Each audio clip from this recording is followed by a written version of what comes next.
This is Time Signatures with Jim Ervin, a podcast and radio program presented by the Capital Area Blues Society in Lansing, Michigan.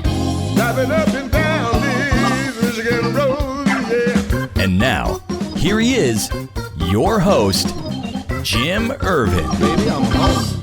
Well, hello there, everyone, and thank you so much, Parker. I'm your host, Jim Ervin, and this is Time Signatures. Between the full slate of killer shows this spring and summer across the great state of Michigan and this incredible pile of great new music from the musicians, 2026 is absolutely jam-packed with great blues options for the fans. And you all know me, I'm all about the women in blues too. In fact, I spoke to one of today's guests just a few months ago in preparation for the 2026 Women in Blues Showcase held during the International Blues Challenge on Beale Street. She and her musical partner have a hot new album coming out in just 4 days, and I'm going to be making a prediction right here and now.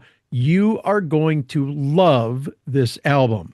And so without further ado, let's get them in here. Mojo Records recording artists Carmen Ratti and Jill Dineen. Welcome to Time Signatures. How are you? Good. Thank you. Thank you for having us. Yeah. Yeah. It is a pleasure, and I had so much fun listening to this album. We're going to talk about this, but we do need to get the conversation started. I promise, as I said, we're going to refer to the album and talk about this in depth. But Jill, as you well know, I'm in the business of preserving the history of the blues one story at a time. So Carmen, I'm going to start with you, followed by Jill on this one. Awesome. Where did your journey in music begin? About 10, I started playing drums and started taking lessons. I loved it. I took lessons for about a year or two. It's a long time ago. I don't quite remember, but I actually played in bands. I was playing in bands in school, house parties, up till about 14 or 15. And then I picked up the guitar. I put the guitar down for other things. I had too much going on. I mean, my dad, something's going to give here. I was playing 3 different sports and so on. But the bottom line is I picked the guitar back up about 30 years ago and fell in love with not just playing, but I actually had a really great home recording studio. So I was writing and playing and for about 10 years without playing. I had one partner, business partner who was bass player. And so we collaborated and I just wrote songs for 10 years. A couple of them are all right. Wow. Wow, that's pretty cool. All right. Yeah. Now, Jill, I know you talked about this briefly in the interview that we did for the Women in Blues Showcase, but please refresh our audience's memories. Where did you get your start in music? Sure. So I grew up, I've been immersed in music since I was a little tiny child. I've done my share of theater and choirs and all of that, every school play that you can land. But I think for me, when I hit about 14, I became deeply immersed in the blues specifically. I had a boyfriend at the time. I was heartbroken, and found Bessie Smith and I found Janis Joplin, and I went down a rabbit hole and I learned more about just all the greats and spent a lot of time alone listening to music, and just really found my own voice in that. And that's when I also began writing music. So I've been writing since I was a kid and love that creative part of this work. It's equally as satisfying as performing for me. And Carmen and I have found our stride in how we sort of encourage and challenge each other that way. And I think you can hear that on this album. Yeah, I'm telling you, I can't wait to start talking about that. We got a couple more things to cover. Now, I'd like to talk about at what point in your lives you realized that a life in music was in the cards for you. Jill, I'm going to ask you first on this one. Oh, what time of life? Yeah, how old were you? I was 5. I want to say I was 5. Okay. So, and it was deeply encouraged by my mom, who is no longer with us, but I knew early on that I had something. She encouraged it. She found ways to sacrifice and make sure that I had opportunities. And, I wouldn't be sitting here if it weren't for her. So just want to Shout out to mom. She was a pop singer back in the 60s. She toured the Southeast, doing more pop and jazz vocal stylings. But, Okay. it was sort of in my blood. My dad was also a drummer and a DJ. It was hard to escape. Hard to escape. Right. All right, Carmen, how about you? Wow. I listening to my dad's music when I was young, the big band music, Buddy Rich, that stuff really inspired me to play drums. And without realizing that was in me then, because I went in a different direction and I took a different career route when I got closing in on 17, 18, or actually 20. And I love the one thing it's a little much different than Jill's. I love to practice. I love to pull the drums out and play for hours and play to the big bands. And of course, my influence didn't start with blues. It started with the rock bands, kind of harder rock too. And I kind of feel like a lot of my playing, I lean that way versus leaning towards a traditional feel of the blues. But 20 years ago, after writing for 10 years, and I probably wrote 50 different songs and played the parts. That was fascinating. Engineering and mixing was fascinating. I had this big room and a lot of equipment that I was fortunate to be able to afford. I decided I wanted to play live. I said, I need to go play this. I need to take my songs somewhere and go enjoy. And I still remember my first performance when I was ridiculously nervous. And it made me want to continue to play, continue to practice, to continue to improve, continue to develop. But really, at the end of the day, after hearing one B.B. King song, it just engulfed me. And my focus became the legends, of our past, some modern day players who I still love, Robin Fords and Josh Smiths, and they inspire me. And it started that way. It kept getting better. And I'm gonna close it in on a birthday, which we don't really need to talk about, but about 50, I look at my wife and my daughters were getting older. It's like, I need to be able to do this. This is going to be part of my life. I know it will be. And, lo and behold, 18 years later, it's becoming a big part. How cool is that? Yeah, I'm lucky to be at this age and to realize I have a passion that I get to go pursue. And pursuing it with Jill has been fantastic because she had many elements I don't have. And I believe that not in a band way, in a business way, that not one person is going to have all the strengths. I needed assistance. And a partnership was kind of formed that way. And she brings such a load to the table that it's starting to show our performances and this record, and it's been awesome. Indeed. The Carmen Ratti band formed in 2018, and from the information that I received, you quickly built a reputation for delivering high-energy performances with that distinctive blues and roots influence. I would love to hear about those early years if I could, Carmen. Well, yeah, okay. Talk about the early years, Carmen. We don't want to go that far back. Let me tell you how this started with Jill and I. I started a blues jam at a really good club in Pacifica where I was living, raising my family.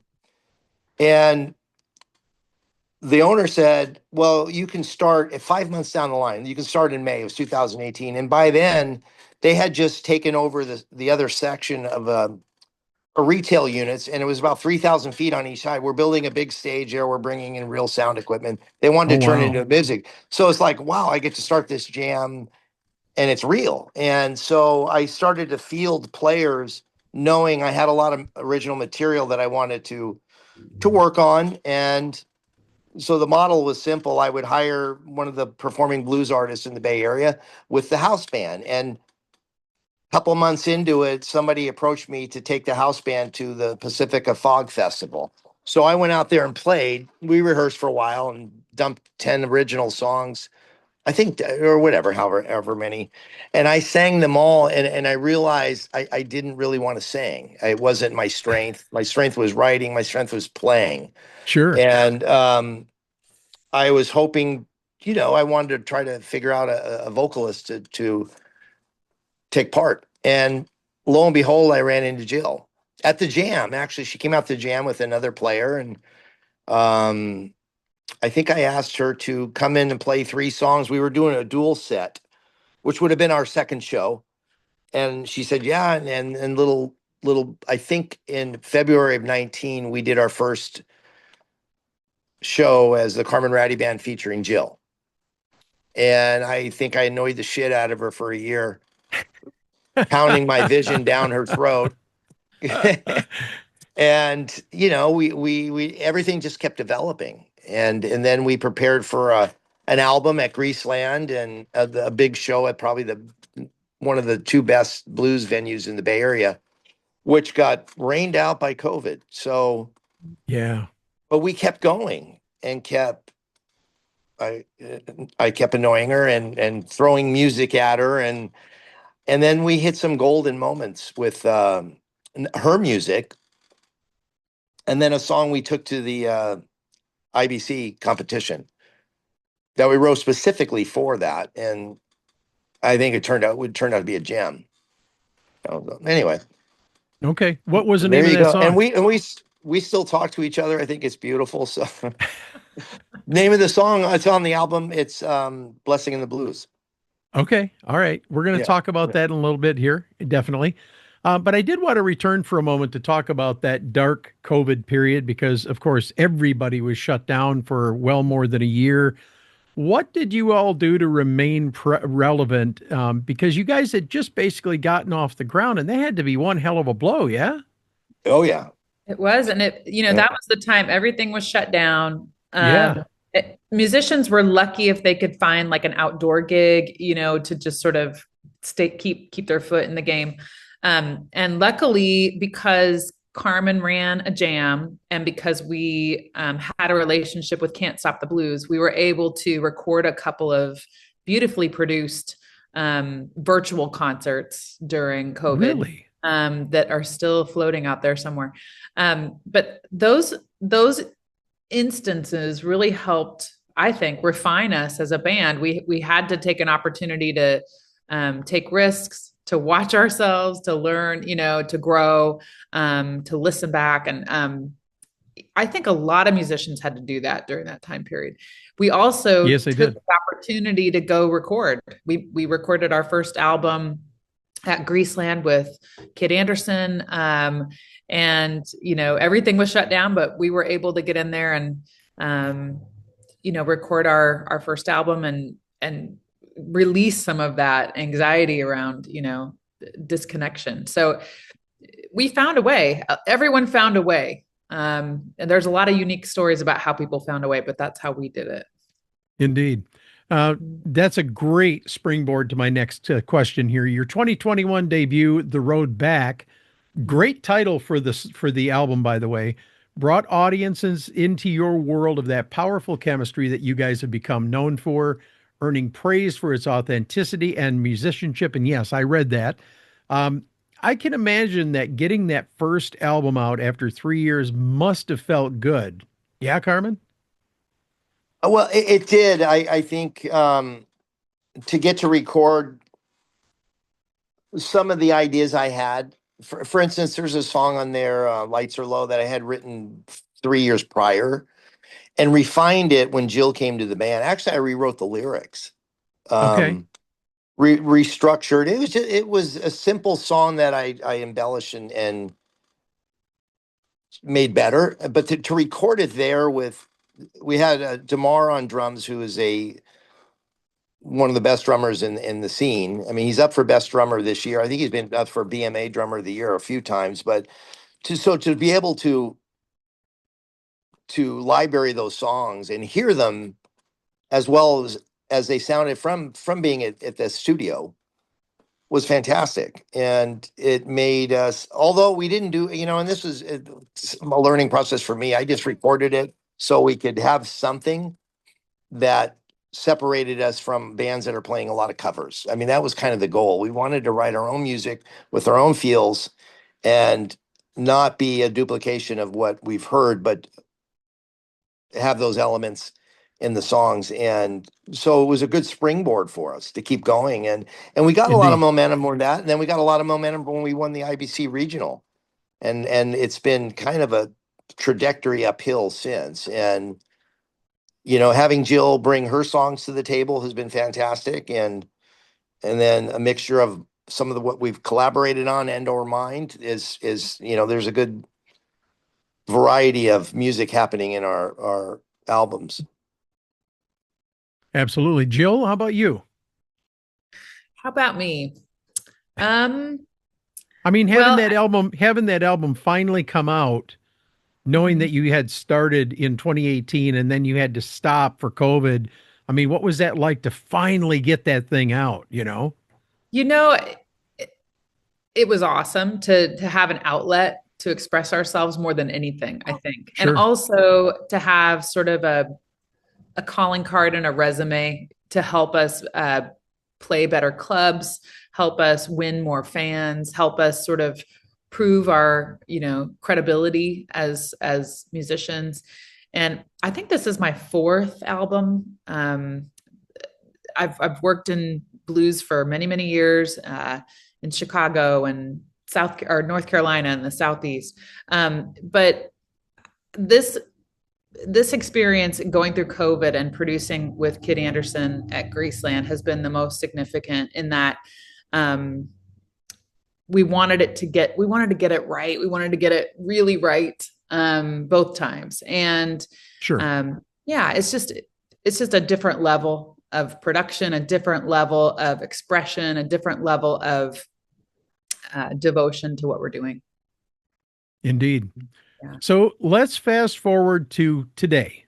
The Carmen Ratti Band has really started to make a name for itself as a solid roots and blues band, especially since winning recognition, as you just mentioned, from the Golden State Blues Society.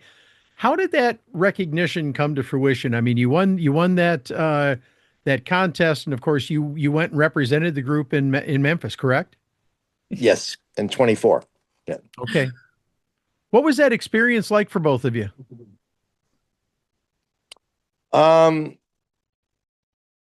Well, the commitment we made prior to winning it was really awesome because we got together and we really ran through the 5 original songs. One was a cover that we really changed and made it completely different than B.B. King's version. It wasn't even in the same ballpark, but we did that strategically.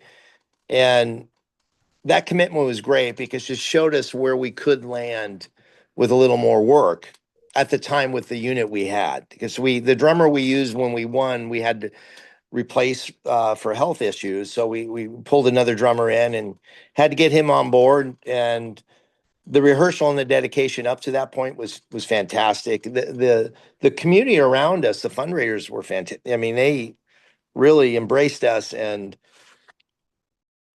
helped us along to get there and enjoy the moment. As far as, you know, I mean, it was 5 wonderful days. We played for technically 40 minutes, 2 sets or 50 minutes.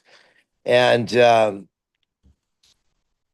that just showed us what could happen. I mean, I showed everybody, showed Jill. I mean, I believed it was there anyway, that with more work, we'll continue to point our trajectory upward. Sure. And it's gotten better since then. I feel personally that we have gotten better. We've written more songs. Our unit's stronger right now, the people we have in it. And the commitment with the unit we have is man, it's exciting. And I feel like the fans, our friends and fans, if you will, really see it. They just see a different level, and that level has risen, and you know, it's exciting. I'm excited to our little tour we're on. You know, we've landed at better clubs, and I'm excited to go show everybody what we have. And that part for me is thrilling, to grow and get better and see where it takes us. That's kind of been my vision, where what doors will open for us. And that remains, you know, we're waiting to see. Yes, sir. Now, Jill, you just went to the Women in Blues Showcase, as we mentioned at the beginning of this year. Yeah. And then 2 years ago, when you went and competed as a bandmate, what was that experience like for you? Sure. So this was one of the colder IBCs on record back in I 24. remember. It's when the pipes were freezing and bursting and the streets were covered Yeah. in 6 inches of ice. And I spilled at least a couple times in my boots Oh, walking man. down on Beale. I But caught her once. but I've been to Memphis many, many times. I've seen the competition up close. I had always wanted to, be a part of it, and was Sure. proud that I got my opportunity to go do that. I think as a band, we learned a lot. I think part of the beauty of going to Memphis in this competition is it forces you to get your ducks in a row. It forces you to really streamline and improve and professionalize your band. Yes, it does. So we did all of that, and we kind of came out on the other end fighting ready because we knew what it took.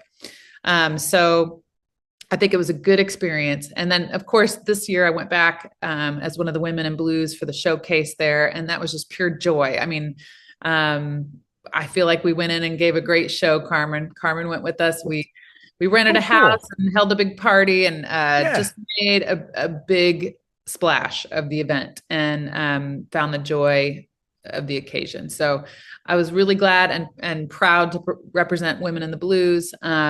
We have a long and storied past in the blues, and we're often unsung. And I'm proud of what Michelle does with Women in Blues. Indeed. Been a member for many, many years, and was happy to get a minute there. Well, this is my second full year as a member of the National Women in Blues. As a matter of fact, I have my honorary ovaries that were sent to me by Michelle. They were sent up with Sunny Blue and the Moons. And of course, you met Sunny there at Memphis as well. But I'm really honored to have those hanging here, let me tell you. And they aren't easy to get. You earned those. No. Well, she told me with the episodes that I recorded with I think there were 18 of you. It was like herding cats to get you all together to do the recordings, but we did it. Somehow we did it. And it's so much fun to look back on that now, but man, I had a full head of hair at the beginning of that process, and as you can see, I don't any longer. Oh my gosh. I'm joking. Anyway, as we turn the page, here comes your latest recording, which is about to be released this Friday, and the title is Come to Me.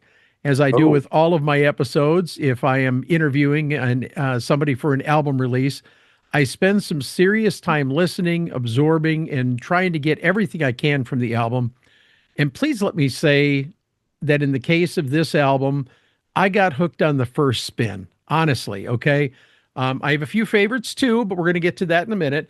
But I would love to hear about the process of writing and recording this album, and I'd love to hear from both of you. So Carmen, we'll start with you.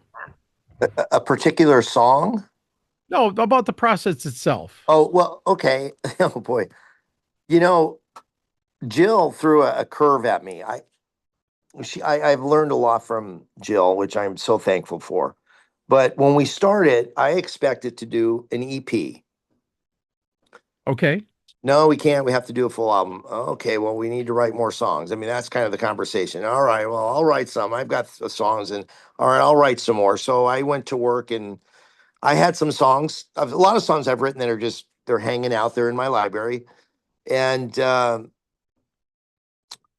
one that I was really excited about, the title album, I had written a really ethereal feel of an instrumental.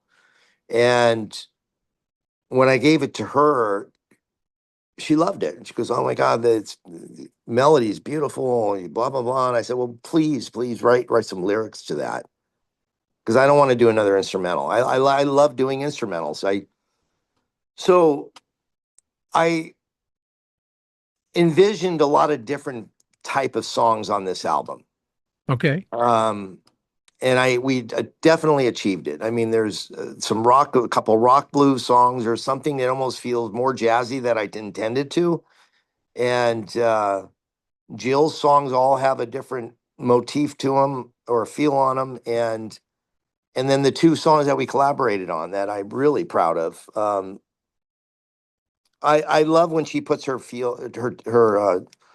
lyrical skills onto some of the stuff I write, because a lot of times I've written stuff that has good meaning to me. It's not going to resonate with her, and I respect that. And so I either shelf it or try a different lyric, or so it's always we're always throwing stuff out there. Some are good, some could be better, and some Okay. will grow with us. And that part's exciting too, is seeing a song continue to nurture itself and spread and turn into something better than it was when we started.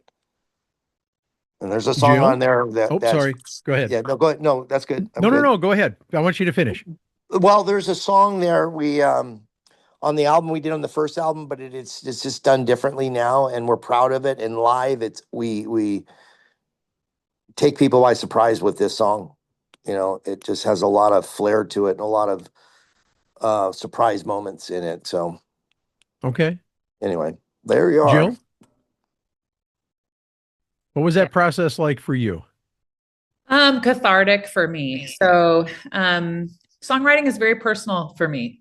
I don't try to think about like, what are other people going to think of this tune, or, how's this going to come across? Right. What I think about is what's real, what connects with me, and the bet, of course, is if it connects with me, I'm hoping it connects with other people, because we universally have some shared feelings about some things, I'm sure. And so for me, that's the test, right? It's always the test. Is this real? Is it honest? And so that was the lens, I think, that I approached the writing of this album from. If anything comes off a little cheesy or inauthentic, I'm allergic to it. I can't do that. So even with like our sassier stuff, or, things that seem a little lighter, there is an element of real to it. And I hope folks can feel that in here. Similarly, I've gone through a lot of life changes in the last couple of years. Sure. And the writing for this album came fast and furious, is what I would say. I think Carmen and I, within a 2-month period, had all of this work ready to sort of lay down professionally. Wow. So we had been banking some things, working on a couple of ideas, and then we came together and it just all exploded. We got it done. So it's those bursts of creative force, I think, that are so magical, and you can't force that stuff. Like, you have to sort of wait until you're ready. And the title song, Come to Me, I will tell you, we went in the studio, and as a band, we felt some crackling in the air when we recorded that song. I think we did one take, maybe two, Carmen. Wow. Every musician in that room brought such a magical layer to that song that you cannot replace. It's very special. And we haven't even performed it once live yet. And I don't even know if we will, because I don't know if we can touch what we did in the studio on that song. So we're proud of it. Nothing is ever perfect. And actually, I'm a musician that doesn't want perfection. I do not want a song to feel overly produced. I don't want a song to feel overly perfect. I want there to be cracks in my voice. I want there to be, a little guitar touch that you can hear. I want there to be some sweat in that song. That's the blues to me. And I'm allergic to, stuff that feels a little overly prepared. So I'm proud of what we were able to do. And I think that employing Greaseland Studios a la Kid Anderson was the way to go. I think in today's blues scene, there are two studios that are like, they're competing all the time. You've got Kid Anderson at Greaseland, and you got Tom Hambridge. I think between the two of these guys, if they ever teamed up, holy cats, I would love to see what they could do. But this was a huge win for Greaseland. I wanted to ask Carmen, what was it like working with Kid, and how did that enhance your experience? I mean, you talk about wanting to have a little bit of an edge to your music. I think with Greaseland, you get that, don't you? Yeah. What I loved about Kid, nothing's overproduce with him. For me personally with guitar, it was, here's my amp. I have one pedal or tuner, right? And he kept it really organic for me. And I don't think if I would have went outside that lane of any overproduction of guitar, I know I would have got some, I don't think he would have let that happen. It was like just raw and play. I don't want to overdub my guitar. I don't want to play my solos. This is what I'm going to play it a couple times and take it and just let it be real and not like she's saying, not overproduce, not a perfection along the way. And you don't get that in that studio. That studio just, no, you don't. It just drips in history and memorabilia of the artist that has inspired him and me as well, and Jill as well, and everybody that's in the blues genre. It's an experience going into his room. It's a museum. It's similar to when I'm looking at behind you. There's guitars everywhere. There's a cat over on the couch. And we just put our heads down. And it's his house. It's his house. Yes. I love it. It is. Yeah. I love it. Yeah, and man, unreal.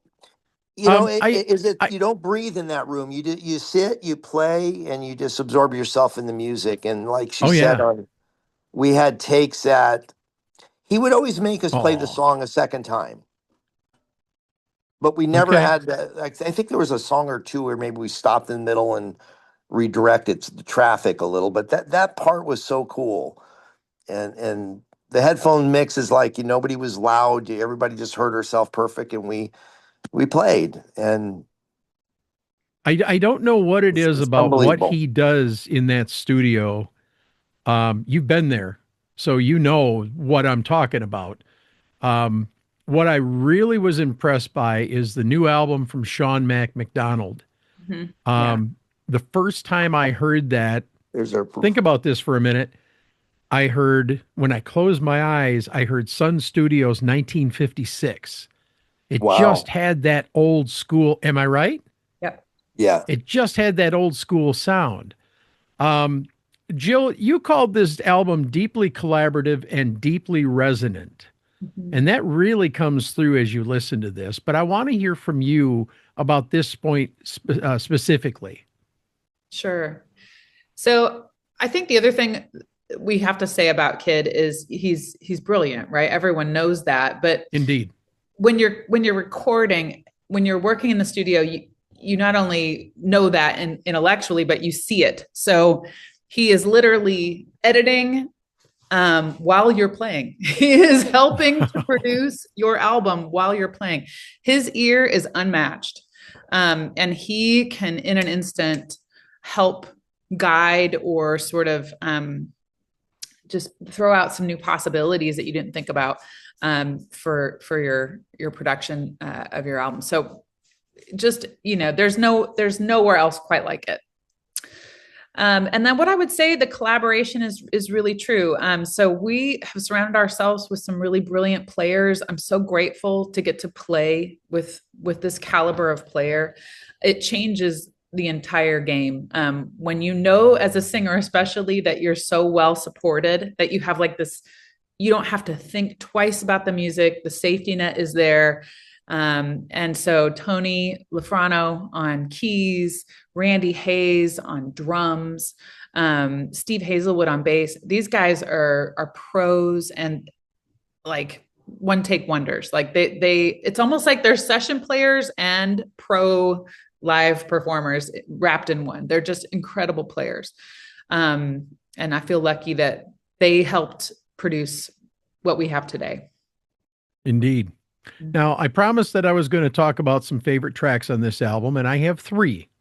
My immediate number one, and I want you to envision this. I was sitting working on my stuff for my work, my real job with the state of Michigan.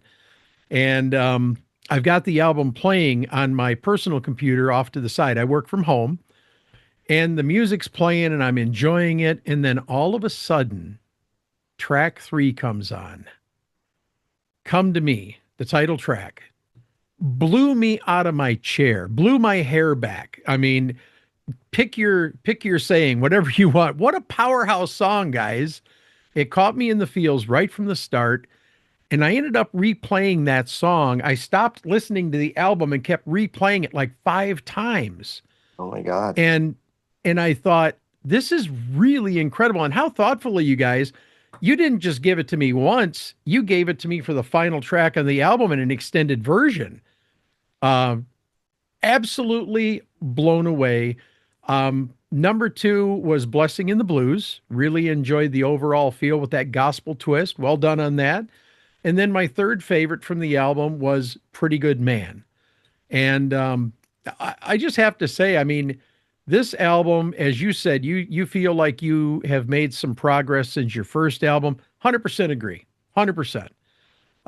This I believe is an album that could absolutely, as your press release referenced, that you guys are poised to break the original or the regional acclaim. Sorry about that. And establish yourselves as one of today's most exciting modern blues acts. I completely agree with that. I think this album has that. I'm not saying that because you're here.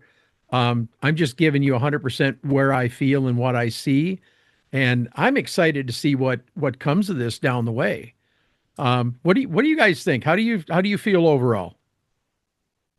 Oh, I'm just so grateful. Thank you for saying that. Yeah. You're welcome.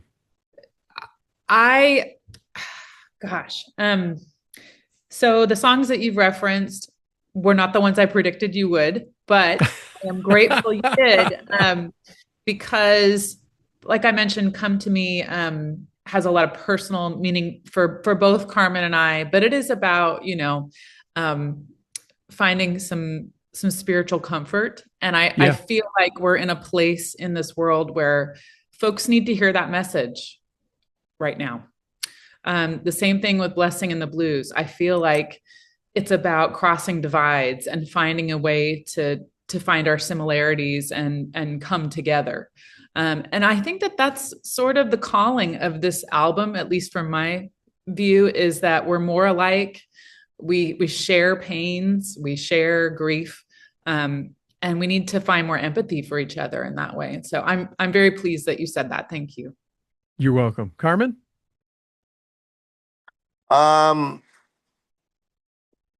I love your prediction. Thank you. Or I love I would have thought you would have said one of two of those. And, Jill and I have a different take. I love the way she writes. Actually, I wish she would do all the lyrics, to be honest. I always felt my strength is in just music theory and putting stuff together. Come to Me came together as a instrumental, and I knew where it could go, though. I really went, Jill, listen, you need lyrics on this, and she picked the topic and sung the message, and I almost knew she would. I knew she was going in that direction. I love the 3 choices. I mean, I love the album. I love some of it more than others, but so. And can I just comment on Pretty Good Man? I love that song. I do too. I have heroes. We all have heroes. And I just kept hearing my heroes in that song. So I heard like a knockdown, dirty, greasy, gritty woman song. And I'm paying homage to that. There's a little tongue in cheek, there's a little humor in there. But it almost is like, this is a woman prayer here, like, give me a man with some guts, give me a man with some insides. That's what I need. And yep. I hope that resonates. I think it will. I've seen the faces of people when we play it, and I hope it resonates. Well, all I can tell you is you better perform Come to Me live. I'm telling you, I think, just me here, I think if you record any of your live shows when you're doing them, that's going to end up on an album as a live performance. It's one of those songs that just Mississippi Heat put out a brand new album in the fall, and um, as I was listening to that album when it first came out in September, Shiver and Blues came on. That's being sung by Danielle Nicole. If you have never heard Shiver and Blues, by God, go listen to that song because it brought me up out of my chair.